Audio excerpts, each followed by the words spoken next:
Bom dia, gente. Sejam bem-vindos. Chegamos. Feriado delicioso esse. O clima aqui está ótimo. Neblina, sim. Parece que eu acordei em Gramados. E é isso, gente. Hoje nós estamos então no capítulo 23 de 2 Crônicas, com o tema Vigilantes. Talvez não tenha muito a ver com o que a gente vai ler aqui, mas é porque à noite, na verdade, dia de Sexta-feira da Paixão, eu sempre penso em como trazer Cristo para o centro, sabe? Trazer a memória da paixão de Cristo de fato. Hoje, para quem não sabe, nós comemoramos o dia Sexta-feira da Paixão, né? Trazendo aí a memória de quando Jesus foi morto, de quando Jesus foi esmagado pelos nossos pecados. Então, em dias assim, eu tento me manter o mais vigilante possível, eu tento, não viajar, não fazer coisas que eu amo, que eu gosto, não ficar muito assim. Por quê? Porque eu quero, sabe, não sentir as dores que o meu Jesus sentiu, claro que não. Muito obrigada, Jesus, por ter por ter sentido isso por mim, por ter feito isso por nós, né? Mas pelo fato de saber que isso aconteceu. E o que mais que eu ia falar? E é isso. Como a gente sabe, quando eles estavam comemorando a Páscoa, a gente sabe então que eles comiam pães sem fermento. Nessa época eles celebravam sim a Páscoa, mas eles comiam pão sem fermento, eles comiam ervas amargas para se lembrar desse tempo no Egito. Então, isso tudo eu trago assim a memória, eu trago numa realidade minha mesmo de Sexta-feira da Paixão e Sábado de Aleluia ficar naquele pensamento. Eu tento assistir aquele filme A Paixão de Cristo. Se você não assistiu, é obrigatório, né? Dizem que não existem crentes sem assistir The Chosen. Eu acho que não existe crente sem assistir A Paixão de Cristo. É um filme, gente, que enquanto você está vendo, você está, trazendo à memória aquele tempo. Então, tudo isso é muito importante e ir trazendo, assim, para a nossa palavra não tem nada a ver, né? Assim, não vai, talvez, contemplar ali a Páscoa em si, do jeito que... mas eu falei, ô Senhor, traz algo pra gente que a gente possa, sabe, trazer a memória, fazer algo referente, né? Eu sei que tudo na palavra de Deus, ele contempla Jesus, ele contempla Cristo, ele contempla, né? Ele é um espelho do Novo Testamento, daquilo que nós estamos vivendo hoje, de tudo que Jesus fez por nós. Eu sei que o Antigo Testamento, ele traz tudo, né? O tempo todo.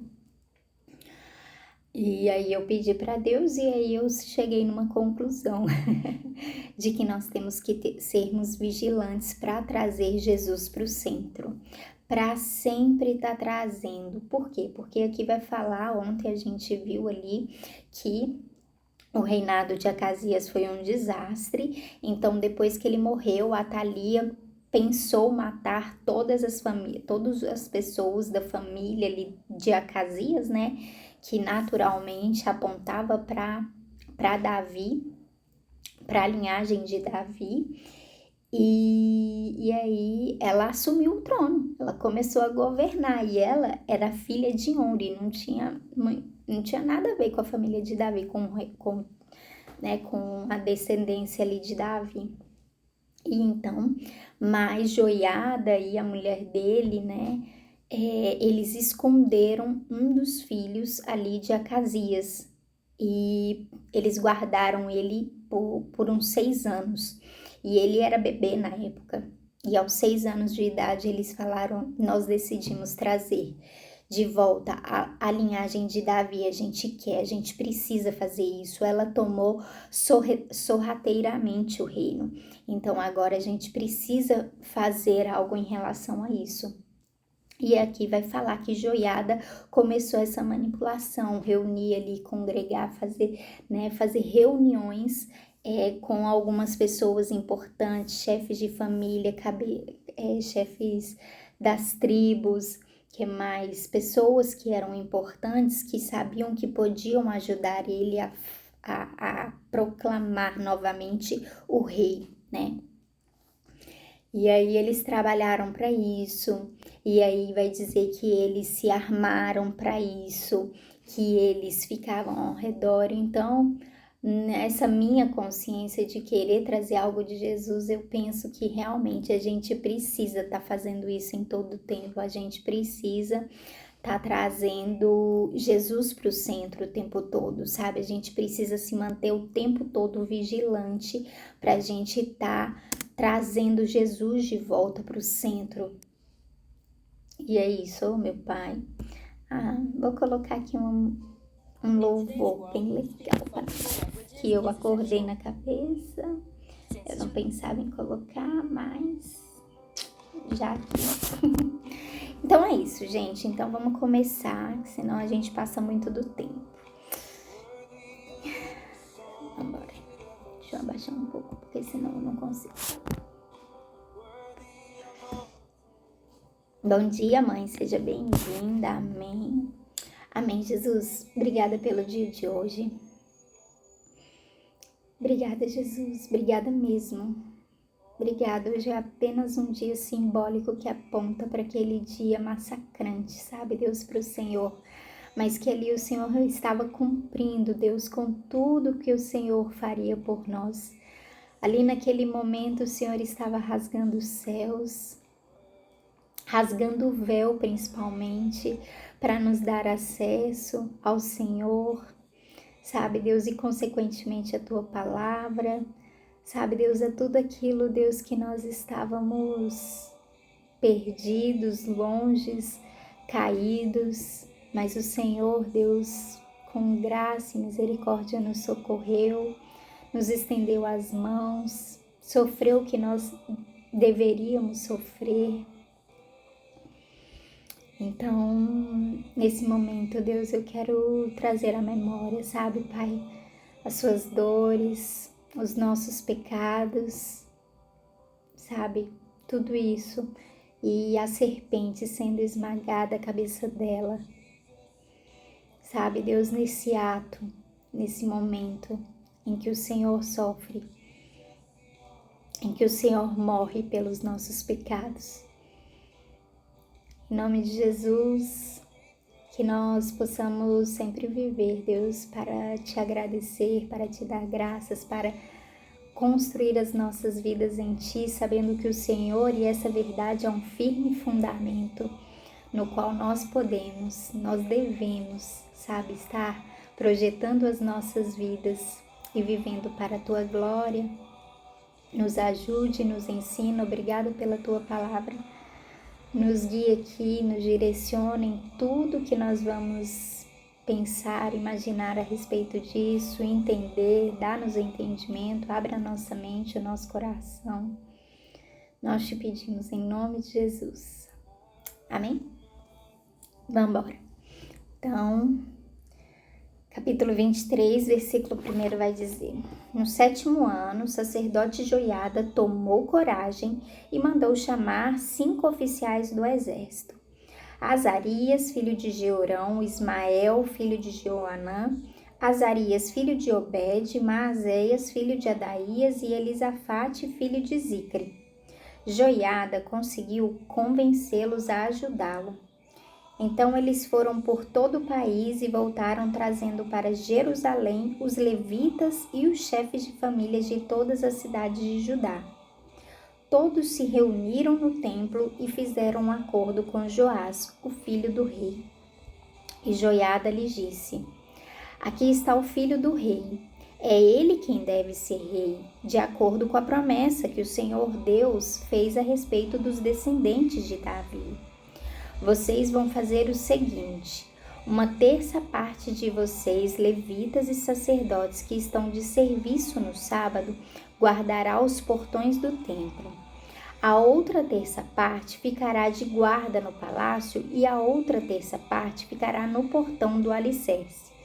O povo se reunirá nos pátios do templo. Ninguém deverá entrar no lugar santo, a não ser os sacerdotes e os levitas que estiverem de serviço. Eles poderão entrar porque foram consagrados. Todos os outros devem ficar do lado de fora como o Senhor Deus manda. Os levitas com as armas na mão ficarão em volta do rei Joás e irão com ele a qualquer lugar onde ele for. Qualquer pessoa que entrar no lugar santo será morta. Os levitas e o povo fizeram tudo o que Joiada ordenou. Cada oficial reuniu seus homens, tanto os que entravam de serviço no sábado como os que saíam, pois Joiada não deixou que fossem embora os que estavam saindo do serviço. Ele entregou aos oficiais as lanças e os escudos que tinham sido do rei Davi e que haviam ficado guardados no templo. Em seguida, pôs toda a frente do templo os soldados armados com espadas para protegerem o rei. Então levaram Joás para fora, colocaram a coroa na cabeça dele e lhes entregaram uma cópia do testemunho. Assim ele se tornou rei. Joiada e os seus filhos o ungiram e todos gritaram: Viva o rei! A rainha Thalia ouviu os gritos do povo que corria e dava vivas ao rei, e foi até o templo, onde todos estavam reunidos.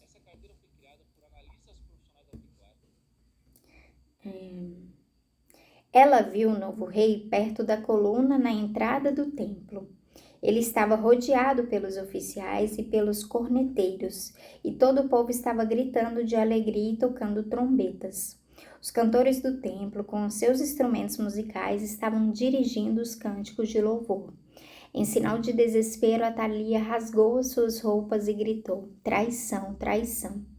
Joiada não queria que Thalia fosse morta na área do templo e por isso deu aos oficiais do exército a seguinte ordem: Levem a rainha para fora, passando pelo meio das filas de guardas e matem qualquer pessoa que tentar salvá-la. Então, eles a prenderam e levaram para o palácio, e ali no portão dos cavalos, ela foi morta.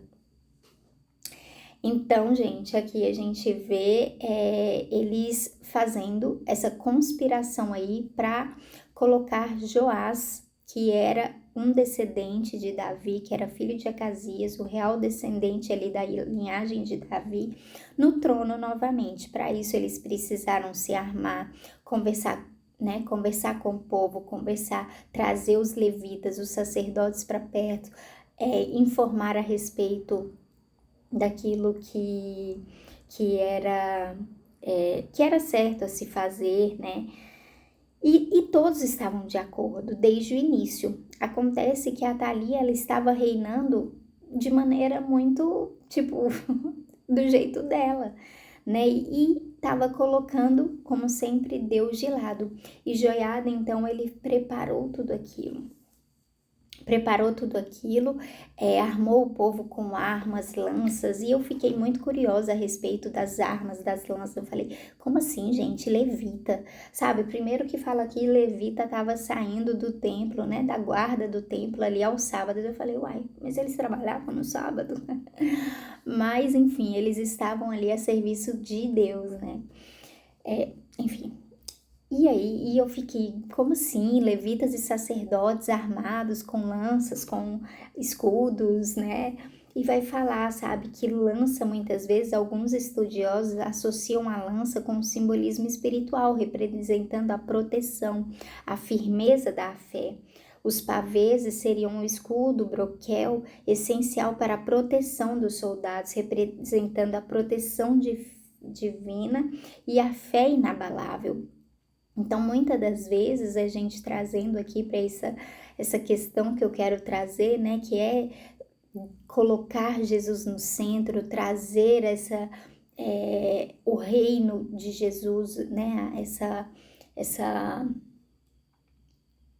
enfim, trazer realmente Jesus como rei de nossas vidas e de tudo que se refere a nós novamente para o centro, a gente precisa muitas vezes resguardar isso, sabe? Manter as nossas mentes concentradas, protegidas, sabe? Vai falar também que os implementos, que as armas eram implementos de caça ou de guerra, de música, ferramenta de trabalho, os móveis. Então, isso tudo fala do nosso dia a dia, vai falar ali sobre como nós devemos nos portar no dia a dia, estarmos sempre vigilantes com isso, sabe? Eu trabalho num lugar em que é um lugar onde talvez, como é que eu posso dizer? Não sei, mas sabe quando o tempo todo você pensa o que Jesus faria, sabe? Como Jesus quer me usar aqui? Porque não é é um ambiente maravilhoso, é um ambiente onde sim, o Senhor pode reinar e todos os dias eu peço por isso, mas é um lugar onde coisas divergentes vão sendo construídas. Então eu penso, cara, como é que eu posso colocar Deus assim, sabe? É um lugar, por exemplo, tá, gente? Movimento Sem Terra. Movimento Sem Terra é um pouco do que eu trabalho.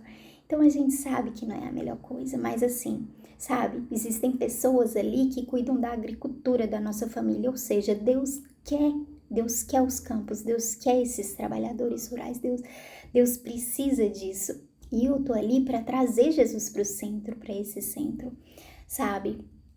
E nisso tudo a gente precisa se manter vigilante, a gente precisa conhecer a palavra, a gente precisa, sabe, ter essas estratégias em que eles adotaram para trazer o rei para o centro, a pessoa certa para o centro, entende? Então, eu penso muito nisso. Vamos acabar porque eu já passei do meu horário.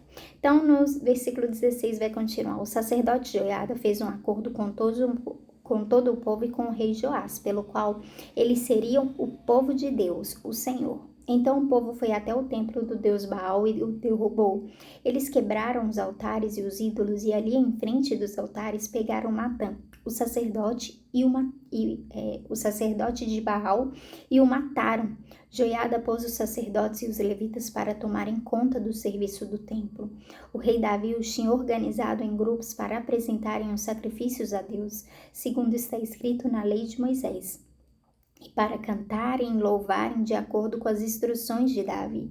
Joiada pôs guardas nos portões do templo para impedirem que qualquer pessoa impura entrasse na área do templo.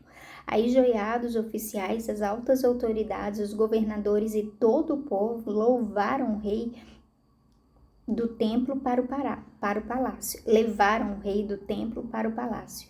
Entraram pelo portão principal e o rei se sentou no trono. Todos estavam felizes e a cidade ficou calma, pois Atalia havia sido morta. É isso, gente. Vamos acabar por aqui. Qualquer coisa a gente continua aí na legenda. Obrigada. Oi, Dioguinho. Passou aqui por nós. Deus abençoe. Então é isso. Sexta-feira da Paixão tem aí um momento de muita reflexão. E bom feriado para você. Deus abençoe.